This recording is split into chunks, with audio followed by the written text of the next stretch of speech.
If you're looking for the most broken PvP build right now at all skill levels, then stop right here. This is the absolute meta Prismatic Hunter PvP build that is currently the #1 build in the game regardless of what game mode you're playing. The constant ability spam, the area denial, and the radar manipulation this build achieves is second to none, allowing you to win any battle with ease. The best thing is that the build does not require an exotic class item. You can get 99% of the benefits of the build from just using an exotic armor piece, so you won't be at the mercy of RNG. But I will be going over various exotic class item roles during the video that will elevate the build even further.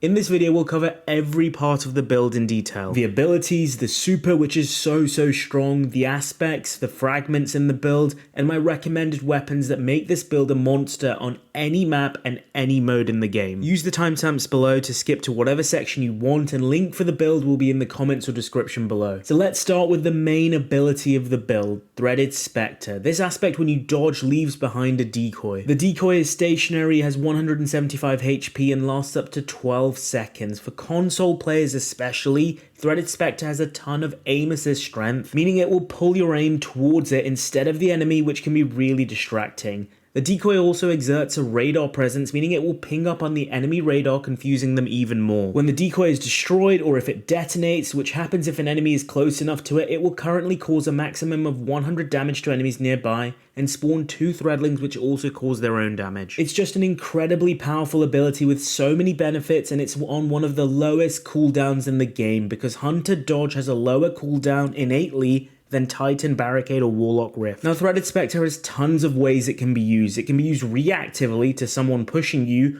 or it can be used proactively to distract your enemy and act as cover. Now, Bungie are nerfing Threaded Spectre. They're reducing the aim assist strength and the explosion damage, but this will not be enough to really nerf it. The real problem with Threaded Spectre is that it's on a tiny cooldown, meaning you can use it too often. So I know what you're wondering, why use Prismatic then over Strand Hunter, which also offers Threaded Spectre? Well, Prismatic has the better grenade, the better melee, and the better super. Our grenade is the Swarm Grenade, which when you throw it, detonates into 9 smaller Seekers. Each Seeker can detonate itself and cause 16 damage and apply 5 Scorch each. Now, not only does this shut down an area, but the Scorch applies a burn damage over time, meaning your enemy can't regenerate their health for really long periods of time. It's super annoying to play against. If you're looking to counter other people using Swarm Grenade, then you actually still want to run this build, because when you use Threaded Spectre, the Swarm Grenade Seekers will track the Threaded Spectre instead. It's a crazy strong ability, and again, it's being nerfed a tiny bit by reducing the distance it can track from 6 meters to 5 meters,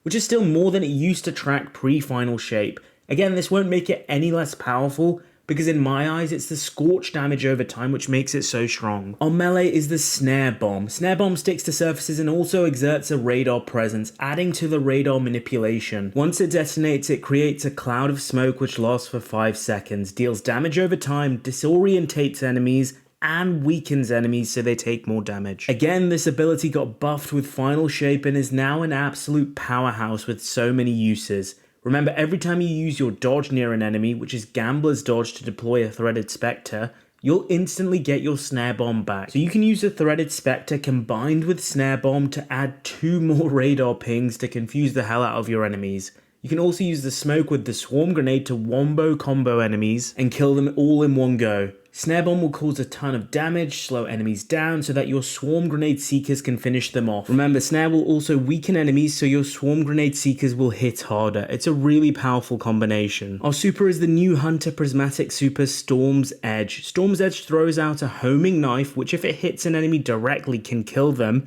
and then afterwards you teleport to where you threw the knife, spin around, and kill any enemy within its vicinity. The crazy thing about this super is that you can do this 3 times. It's like 3 shutdown supers in one. Also, it has a relatively short cooldown with it being a tier 3 super. So it has less of a cooldown than something like Golden Gun, meaning you'll actually get it before a Trials game ends. Now let's move on to our exotic armor of choice. If you don't have the exotic cloak, then the armor you want to use is the 6th Coyote, which gives you 2 dodge charges. Why is that so good? Well, it means you can can use your Threaded Spectre more often, which means you can get twice the amount of smoke bombs as well. So it just increases the ability spam, it increases the radar manipulation, so much that your enemies will be crazy fed up of all the abilities you're generating. Now, if you have the exotic class item, the only mandatory perk here is Spirit of Coyote, which provides the same 2 dodge charges as the exotic armor. The best secondary perk to get is Spirit of Ophidian. Spirit of Ophidian gives you 35 handling at all times to all your weapons, meaning you'll be able to switch between weapons quicker, which comes in super clutch, especially when you're using something like a shotgun. If you don't have Spirit of Ophidian, don't worry, there are other viable options. Spirit of Dragon gives you handling, reload, and a multiplier boost to the ready speed of your weapons when you use your dodge, which is a nice backup to Spirit of Ophidian. Spirit of Inmost Light is also another viable option, which gives you more ability regeneration for your other abilities when you use any ability in your arsenal. But in all honesty, as long as you have Spirit of Coyote or the exotic armor 6th Coyote, you are set for the build. Our second aspect in the build is Winter Shroud. Winter Shroud applies slow to enemies when you use dodge near them, meaning your Threaded Spectre will have more of a chance to hit your enemy before they can get away. A lot of people don't know this, but it also secretly gives you 150% increased class ability regeneration, even in PvP, for 3 seconds after using your class ability, meaning you're going to get your dodge back even faster. Let's go over our fragments. Our first fragment is Facet of Dawn. This provides us with Radiant for 4 seconds on a powered melee hit. This means when you use your snare bomb on an enemy, not only will they be weakened, meaning they take more damage, but you will also be radiant, meaning you will deal more damage to them. This double effect lets you absolutely shred any enemy caught within a smoke bomb. It's actually crazy. We then have Facet of Hope, whereby if you have any elemental buff such as Radiant, it will increase your class ability regeneration. I'll explain later how we can get even more elemental buffs from our weapons. Facet of Awakening, which gives us 10 resilience and creates elemental pickups when you defeat enemies rapidly with a weapon or ability. Now in PvP, this is 2 kills in relatively quick succession, which does happen quite often. And the weapon I recommend with this build is a solar weapon. So you will generate fire sprites, which when you pick up give you back 12.5% grenade ability, which is incredible because grenade regeneration is probably the one thing lagging behind the dodges and smokes you can generate in this build. So now with this fragment, we can also spam our swarm grenade as well. Our other fragments include Facet of Blessing, so melee kills including smoke kills trigger health regeneration, Facet of Ruin for the 10 mobility bump, and if you're using something like Conditional Finality, it will make the ignitions better. Finally, I run Facet of Courage for the 10 discipline bump, but you can also run something like Facet of Defiance for the 10 recovery boost if you value that more. In terms of stat distribution, the number one stat in this build is mobility. You want to aim for 9 or 10 mobility so your dodge cooldown and Threaded Spectre, and by proxy snare bomb cooldowns are minimal. I ended up running 9 mobility because there's very little difference in dodge cooldown. I think it's only 1 second between 9 or 10 mobility, and it's more valuable to put that 10 stat elsewhere. Then you want 10 recovery. This will minimize the cooldown before you start health regeneration, which can be the difference between you surviving or being killed when an enemy is chasing you down. There is a greater benefit recovery provides at the higher tiers, so it is worth going to 10 recovery over something like 8 or 9 recovery. Then make sure you have at least 3 resilience. 3 helps to mitigate some of those resilience thresholds, so certain guns don't kill you really fast. Then aim for 10 discipline or as close to 10 as possible to minimize your swarm grenade cooldown. Finally, go for intellect to minimize super cooldown for something like trials. Strength is the lowest priority because we get our smoke back from dodging near enemies, so our mobility stat matters way more. Our armor mods further reduce our ability cooldowns. On our class item we have Reaper, whereby for 10 seconds after using our dodge ability we spawn an orb of power on a weapon kill. We also have 2 copies of Bomber so that we minimize our grenade cooldown whenever we use dodge. On my boots, I run 2 innovation and 1 insulation. This is so we gain back mainly grenade energy, but also a little bit of class ability energy whenever we pick up an orb of power. On your chest piece, gloves, and helmet have the relevant unflinching dexterity and targeting mods.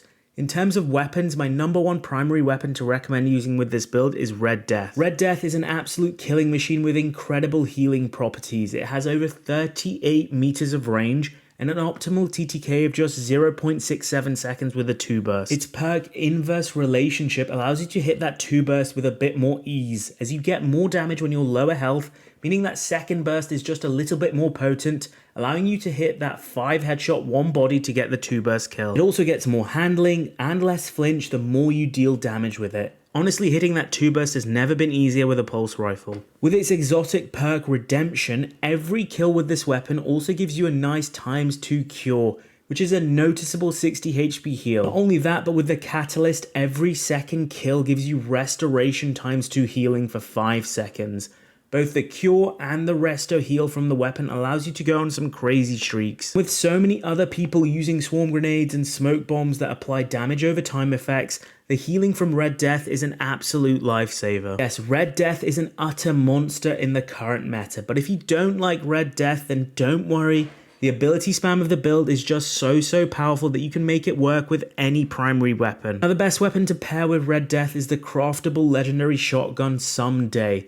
Someday is a precision archetype shotgun, which is the current meta. It also has some crazy stats and enhanceable perks. The role you want for this depends entirely on whether you have the exotic class item and what role you have on the exotic class item. I crafted mine with corkscrew, accurized rounds, threat detector, and opening shot with a handling masterwork. If your exotic class item does not have Spirit of Ophidian, then you want to run Elemental Capacitor instead of Threat Detector. This is because Enhanced Elemental Capacitor gives 55 handling to Someday, allowing you to hit 100 handling to pull it out way quicker in tighter situations. But if your class item has Spirit of Ophidian, which provides 35 handling passively, then you want to run Threat Detector, because Threat Detector ×1 provides 25 handling, which will also let you hit the 100 handling cap. But Threat Detector also provides a scalar multiplier bonus to handling, which provides a benefit beyond 100 handling. Remember, if you don't have Spirit of Ophidian, then with Threat Detector you will only reach 80 handling with the multiplier, but that is worse than a flat 100 handling that Elemental Capacitor will help you provide. If you don't have Someday, then something like the Imperial Decree is another great option for the kinetic slot to pair with Red Death. So there you have it, my complete guide to the Prismatic Hunter PvP build. This is the most broken Hunter build out there currently, and almost a necessity to run in the Crucible these days. If you've not optimized the loadout like I have here, you're literally throwing. So make sure that you have every little bit of the build done correctly. If you enjoyed what I talked about today, remember to smash the like button and subscribe to the channel for more Destiny builds, both PvP and PvE. Don't worry, even with all the news that's come out this week, I am not going anywhere. I'm Mr. On It, and that's it for today. Peace out, guys.